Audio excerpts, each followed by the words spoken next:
Terrence McNally, one of America's great playwrights whose prolific career included winning Tony Awards for the plays Love, Valour, Compassion, and Master Class, and the musicals Ragtime and Kiss of the Spider Woman, has died of complications from the coronavirus.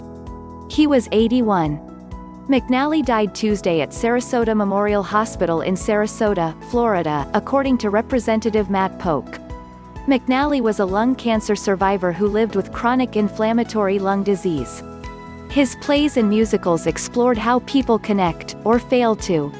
With wit and thoughtfulness, he tackled the strains in families, war, and relationships and probed the spark and costs of creativity. He was an openly gay writer who wrote about homophobia, love and AIDS.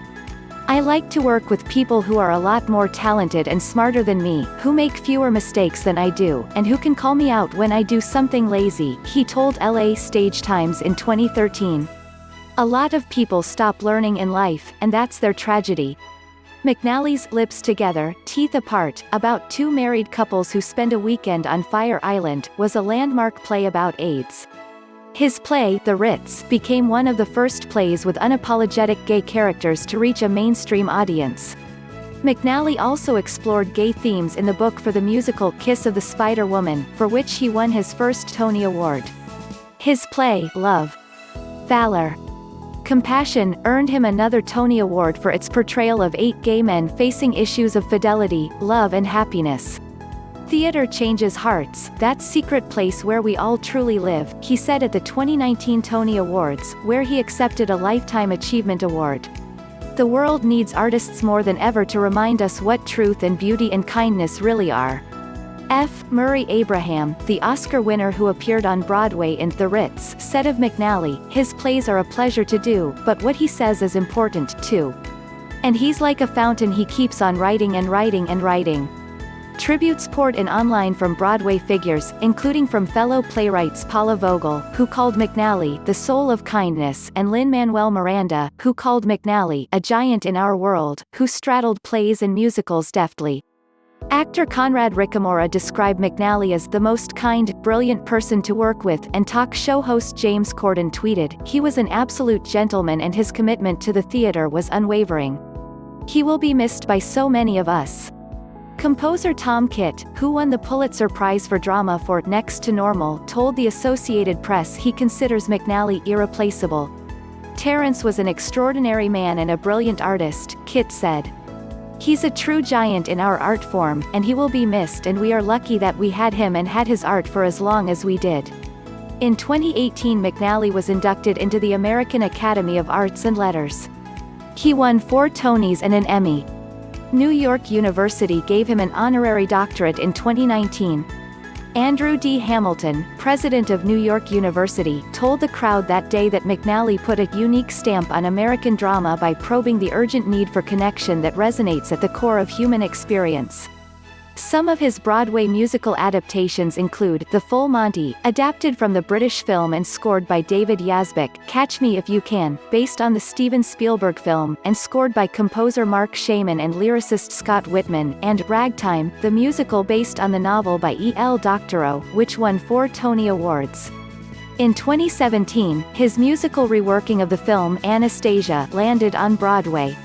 His 2014 Broadway play, Mothers and Sons, revisiting McNally's 1990 TV movie, Andre's Mother, which won him an Emmy Award, explores the relationship between a mother and her dead son's former gay partner. His It's Only a Play was a Valentine to theater making. His The Visit was a meditation on revenge.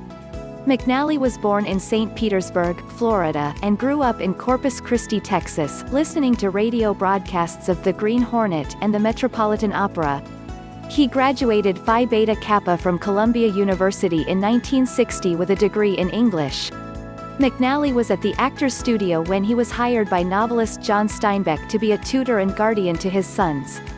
One of McNally's earliest theater attempts was writing the book for a musical adaptation of Steinbeck's East of Eden, which was called Here's Where I Belong, and lasted only a single performance on Broadway in 1968. McNally's first Broadway play, And Things That Go Bump in the Night, didn't fare much better in 1965. His absurdist, symbolic melodrama about good and evil confounded critics. Newsday called it ugly, perverted, tasteless. It closed in less than 3 weeks. He was 24. He rebounded with the 1969 off-Broadway hit Next, a 2-character comedy about a reluctant draftee reporting for an Army physical. A string of successes followed, including Where Has Tommy Flowers Gone? 1971, The Tubbs 1974, Bad Habits 1974, and The Ritz 1975, a farce set in a gay bathhouse that ran more than a year on Broadway and became McNally's first produced screenplay. His breakout, Frankie and Johnny in the Clair de Lune, about a romance between a waitress and short-order cook, was later adapted into a film starring Al Pacino and Michelle Pfeiffer. It was revived on Broadway in 2019 starring Audra McDonald. He collaborated 3 times with legendary composer John Kander and lyricist Freb Ebb, on The Rink, Kiss of the Spider-Woman, and The Visit. Chita Rivera starred in all 3. His love of opera informed his works, Golden Age, The Lisbon Traviata, and Master Class, which explored the life of opera diva Maria Callas. He also contributed to opera as a librettist, The Food of Love in 1999 with music by Robert Beezer, Dead Man Walking in 2000 with music by Jake Heggie, and 2015's Great Scott with Heggie. McNally sometimes was controversial, especially with his play, Corpus Christi, which depicts a modern-day Jesus as a homosexual. The Manhattan Theatre Club, the first company to consider staging it, received death threats and temporarily cancelled the production before enjoying a successful run. When picking up his Ragtime Tony Award, McNally thanked the theatre community for its outcry. "You came together when I was in trouble. It was a time of oppression. You came together overnight. Our voices were heard, and we won." Holding his Tony high, he said, "So this is for freedom. Thank you."